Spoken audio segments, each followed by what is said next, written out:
A warm good morning to all of you, and welcome to the next session of antigen antibody reactions. Today, we are going to talk about the precipitation type of reactions. We know that precipitation is a type of antigen antibody reaction where a soluble antigen and an antibody combines in the presence of electrolytes at a suitable temperature and a particular pH. And as a result, what would happen is some insoluble precipitates will be formed. And if they are remaining suspended, sometimes you might find as floccules, and then it is called as flocculation. Now, the precipitation reaction, where the soluble antigen will become converted into an insoluble precipitate, that is a precipitation reaction. This can happen within either in the liquids or it can also happen in the gels. Now, you might think, why do I have to say about the precipitation reaction which happens in the liquids and in the gels? You can see that this precipitation reaction it will happen within your body also, but at the same time, you can use such reactions for the diagnosis of diseases. And that's the reason why I say that the precipitation can happen within the liquid as well as in the gels. Some diagnostic reactions, we use liquids and to find out whether the precipitate is formed to diagnose the presence of a disease, or sometimes you might use gels for the diagnosis of a particular disease. So, precipitation can be visualized either in liquids or in gel. And this normally mainly happens following the lattice theory, where a multivalent antigen will interact with a multivalent antibody. And this mainly at an optimum concentration, that is, when at the zone of equivalence, that is, when the antigen and the antibody concentrations are being found to be equal to each other, the process of precipitation will happen. Okay, if the antigen is in excess, that is when in early infection, the precipitation will not be in very much high because the antibody will be very less. But in the case of the late infection, you can see that the amount of antigen within your body will be very less, but the amount of antibody will be found to be very high. So, in either cases of antigen excess as well as antibody excess, the amount of precipitation will not be very much high. So, the maximum precipitation, it mainly happens at the zone of equivalence when the antigen amount is equivalent to that of the antibody amount. So you can just have a look at this. This is the first stage. Now this is the precipitation curve which has been shown. Different concentrations of antigens are there, and this is the concentration of the antibodies. So, and there is a pros-on where there is when there is antibody is being for higher, what happens? The precipitation is not happening very much. Okay, and the post zone where the antigen excess zone is there. Okay, precipitation is inhibited and antigen is not bound to the antibody. So the zone of antibody excess is referred to as the pros-on, and here the precipitation is inhibited and antibody is not bound to the antigen. You can see this pink color is the antigen. Here, though the antigen and the antibody complex are being formed, but they do not get precipitated out, or the precipitation is being found to be inhibited when the antibody is being found to be very high.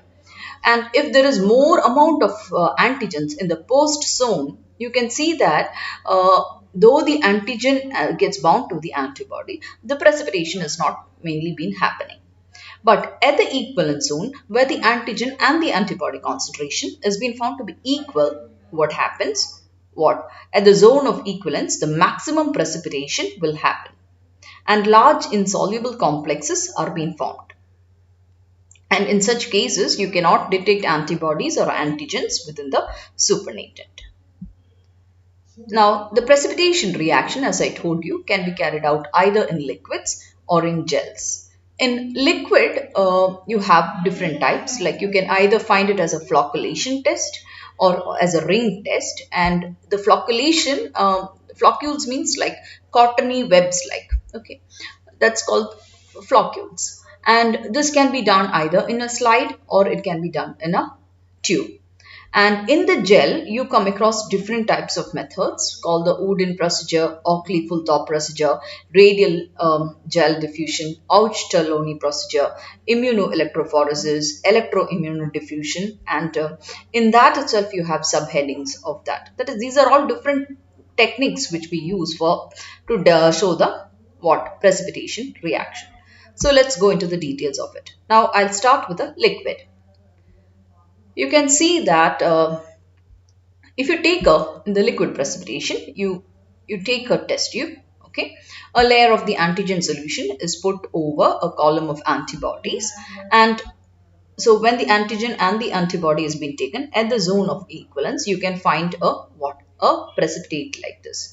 Now this type of test tube like typing or the precipitation reaction can be used for the diagnosis of anthrax called the Outstallone Precipitation Test, or also for the Lancefield grouping of streptococci.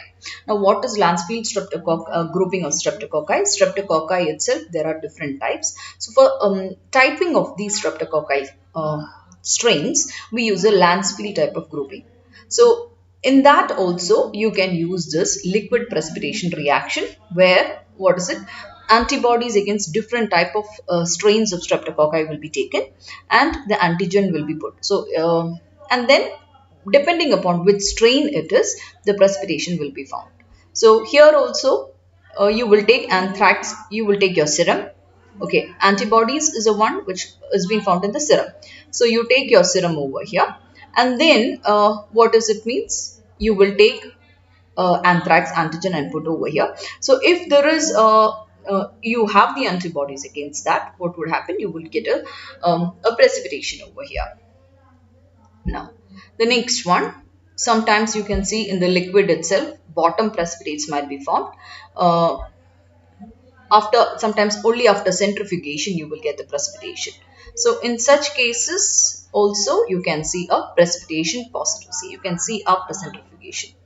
So it will be a cloudy solution at the very beginning after the precipitation, and sometimes you will do a centrifugation and then you get a positive one at the bottom of the tube. Now, and in liquid itself, you can precipitation itself, you can carry out a flocculation test. Now, the slide flocculation test is mainly being done for the detection of syphilis. Syphilis is caused by Treponema pallidum, and the test called the VDRL test is mainly being used to detect the presence of the disease syphilis. So what you do is you have a slide and you take the slide, and in this, what does it means? You will put a drop of the antigen. Okay, you will take put a drop, it's just like a glass slide, and you will have 3 circles over that. Okay, one will be a non-reactive antiserum which you will put, and you will put the antigen of the 3 types, the antigen of this syphilis causing agent onto these 3 circles, and then you will put your antiserum on the glass slide. And what happens? You will mix by shaking these slides. And what would happen? If you are having syphilis, what would happen? Your antibodies would be present in your serum. And as a result, what would happen? The floccules will be formed. So this is, floccules means this is a negative case and this is a positive VDR test. So after shaking, you just have to observe by your visual observation itself. If such clumps are being formed, it indicates that you are VDRL positive. Now this can also be done, the flocculation test could also be done in a tube. Now for the Kahn test for detection of syphilis also, the antigen called the Kahn antigen, which is an alcoholic extract with the alcoholic extract of fresh beef heart with cholesterol, and on reacting with the syphilitic serum, floccules are formed which can be seen with a naked eye. So that's about the precipitation test, where it can be carried out in the liquid. And in the liquid, you can either have a ring test, as I told you, a ring will be formed at the zone of equivalence in the case of a Lancefield grouping. And it can also be carried out as a flocculation test, where floccules will be formed either on the slide for VDRL or for the tube test. Now let's see the precipitation reaction which can be carried out within the gel. For that we use a process called immunodiffusion. And here you can see that when you do precipitation reactions in a gel, they would be the patterns or the gel patterns might be more visible and a distinct band of precipitation might be formed. And you can use different antigens during a gel precipitation, and even cross reaction and non-identity between different antigens can also be verified by the gel precipitation. And it has some advantages that it can be preserved for a longer period of time, and each antigen will form a different band when you are using different antigens on a single gel itself. So these are the advantages of why do we have to go for gel precipitation rather than liquid precipitation. Now we are going for gel precipitation. Let's consider the first one called the Wooden procedure, that is a single diffusion in one dimension. If you take just think this is a agar gel which has been taken in a test tube, and in that you have already the antibody. And what happens? The antigen is being overlaid on top. What happens? From the antigen from top will diffuse towards the agar gel and form a line of precipitation within the zone of equivalence. So single diffusion in one dimension is happening over here, and this is known as the Wooden immunodiffusion process. The second one is the Oakley full top immunodiffusion process, in which you have the antibody in an agar gel, and then you have some plain agar. You will put some plain agar in between, and then you will take the antigen and put it over on top of the gel. And so what will happen? The antigen will move across the plain agar, and at the zone of equivalence where the antigen and antibody reacts, what would happen? A precipitant curve will be formed. So this is known as an example of double diffusion in one dimension, because both the antigen and both the antibody are getting diffused. Okay, and at the region where they are in equivalent quantities, they will form a precipitation curve. So Oakley full top immunodiffusion or Oakley full top procedure, as we call it, is an example of double diffusion in one dimension. Now we can also have a radial immunodiffusion, where in this case you can see that the antiserum is in gel, is taken either in a slide or in a petri dish, and the antigen is added to the well cuts on the surfaces. And so you're taking the antiserum, okay, and the antiserum is okay, here you're taking the antigen. This is what they have shown here. You can see the antigen is put at the middle, and what happens? The antibody is incorporated within the agar, and what happens? It's a single diffusion in two dimensions. So the antigen will diffuse, and from here it will get diffused, and the antibody is already incorporated inside this. So where all the antigen is going and binding, okay, with the antibodies, if it is there will be a zone, a ring shaped band of precipitation is being formed. You can see over here. So you can see in different wells you can cut and put different antigens over in this case, and the common antibody is being put in this agar. So if this antibody, which is present throughout the agar, is capable of interacting with antigens incorporated in different wells, then they will form called the zone of equivalence. Now in this case you can see that here it is not interacting, or what is it? This could be also of different concentrations of antigen also. Now in this you can see there is no precipitation. Here there is a slight precipitation, here there is a little more precipitation, little more over here, and here also there is. So what happens is, at the zone of equivalence the precipitation will happen.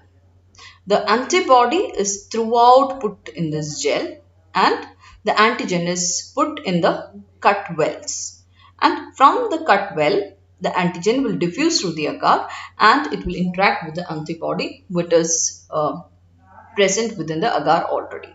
And ring-shaped bands of precipitation will be formed.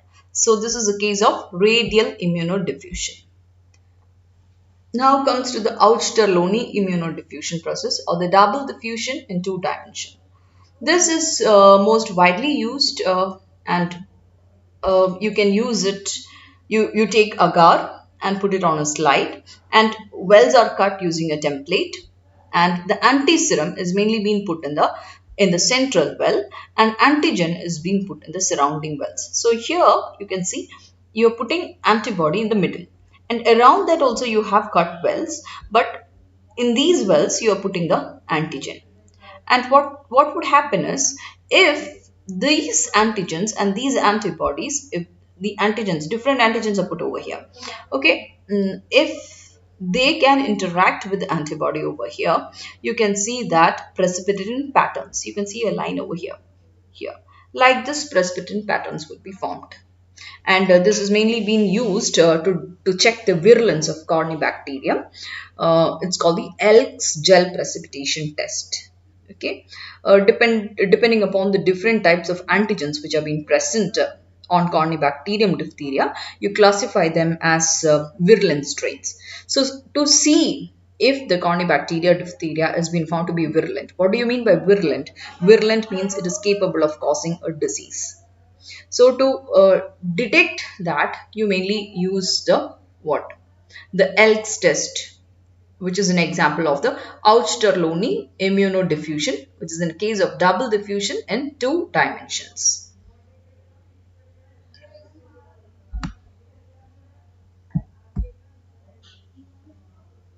And here you can also see that in some cases, when the intercepts are, when you can also do this on a slide, if two different what is it? Here the antibody is put, two different antigens have been found.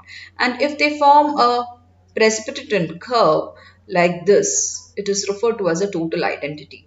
And if they are being found forming precipitant curves just like a spur, then you consider them as partial identity. And if they are intersecting with each other, it shows that they are non-identical. Now, what do you mean by non-identical over here? It indicates that the antigens which are being put in this well and this well are not identical.